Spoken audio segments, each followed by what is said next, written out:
বলে না, যার বিয়েতে আর খোঁজ নাই পাড়াপড়শির ঘুম নাই। আমার ক্ষেত্রেও ব্যাপারটা ঠিক তাই।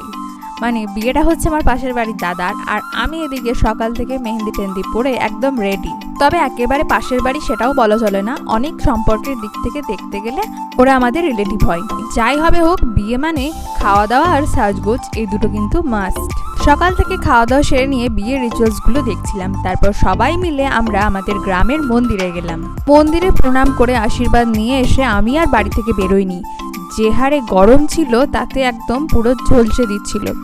যাই হোক, তত্ত্ব দেখে নিয়ে একেবারে রাত্রে বরযাত্রীর জন্য রেডি হয়ে গেছি। তো বর বেরোনোর বেশ কিছুক্ষণ পর আমরা বরযাত্রীরা পৌঁছে গেছিলাম ওখানে। টিফিনটা খেয়ে নিয়ে তারপরে আমি চলে গেলাম স্টলগুলোতে। অনেক রকমের স্টল ছিল ওখানে। আমি তো প্রথমে পাপড়ি চাট খেলাম, তারপর ছিল লস্যির স্টল। লস্যিটা খেতে দারুণ করছিল। তারপর খেলাম তন্দুরি চা। ফুচকা চিকেন পকোড়াটা আমি খাইনি। আর এই হচ্ছে আমাদের নতুন বৌদি।